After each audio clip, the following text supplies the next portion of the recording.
Olá! Hoje, no Dia Internacional da Mulher, a gente vai mergulhar numa perspectiva bem profunda sobre o que significa a dignidade feminina, olhando pela lente da tradição cristã.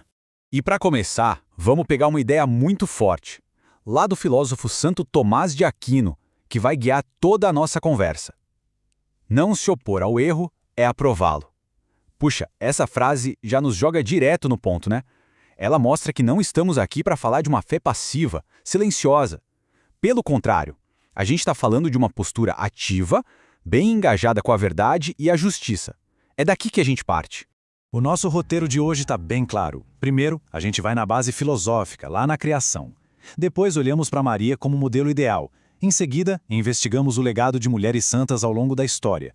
Vemos como isso se reflete na liderança hoje em dia e, no final, a gente amarra tudo na ideia de uma vocação para a justiça. Então vamos lá para o primeiro ponto, que é o alicerce de toda essa conversa: a dignidade que vem da criação. A chave de tudo está aqui. Na filosofia cristã, o valor da mulher e de qualquer ser humano não vem do seu papel na sociedade. Vem de uma origem muito mais profunda, uma origem, digamos, transcendental. A ideia de que fomos criados à imagem e semelhança de Deus estabelece uma dignidade que já nasce com a gente, que ninguém pode tirar ou diminuir. E essa ideia, na sua época, foi algo revolucionário.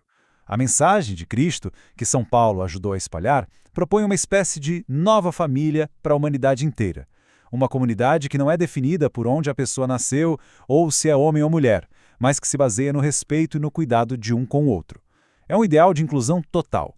E quem seria a pessoa que melhor representa esse ideal? Bom, isso nos leva direto ao nosso segundo ponto: Maria, vista como o grande arquétipo da fé. A figura de Maria é muito conectada a uma metáfora poderosa, a da terra boa. Todo mundo lembra da parábola do semeador, certo? A terra boa é aquele coração que não só escuta a palavra de Deus, mas que acolhe, que deixa criar raiz e dar muito fruto. Então, Maria é vista como a personificação perfeita dessa abertura, dessa fecundidade espiritual. Tá, mas como é que esse modelo funciona na prática? A gente pode pensar em 3 atitudes principais. Primeiro, a humildade, de aceitar o plano divino de peito aberto. Segundo, a cooperação, ou seja, participar ativamente da missão de Jesus. E terceiro, a intercessão, aquele cuidado constante com a humanidade, um verdadeiro coração de mãe. E essa visão de cuidado, de proteção, resulta em mensagens de uma esperança enorme, como aquela famosa promessa que teria sido feita por Nossa Senhora de Fátima: "Por fim o meu imaculado coração triunfará". É uma promessa de que, no fim das contas, o bem vai prevalecer.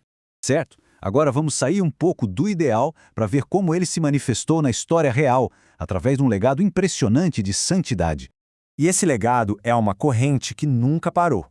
Começa lá atrás, na era bíblica, com figuras importantíssimas como Santa Maria Madalena, que foi uma testemunha central de tudo. Passa pelo século XX, com a beata Boleslava Maria Lamente e sua dedicação aos mais pobres. E essa corrente chega até os nossos dias, com exemplos que continuam inspirando muita gente. E falando em exemplos próximos, tem o da brasileira Irmã Maria Imaculada, a famosa Mãezinha.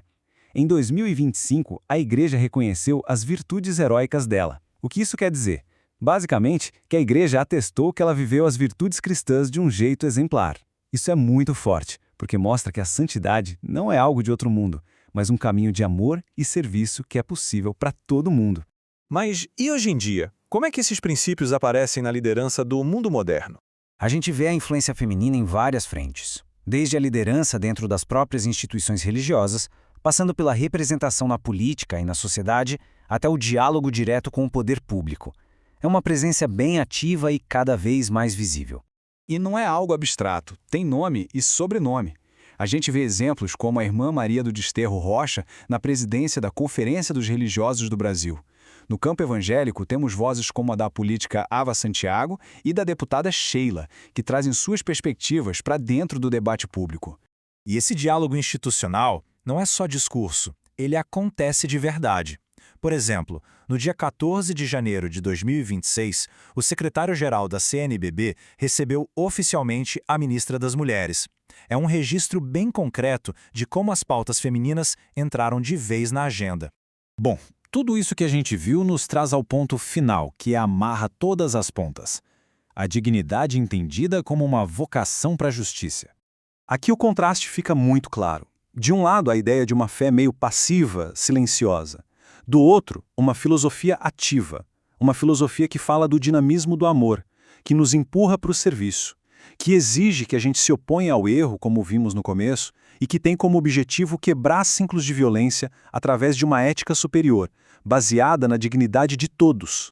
E o grande inimigo dessa filosofia ativa tem nome: é a cultura da indiferença.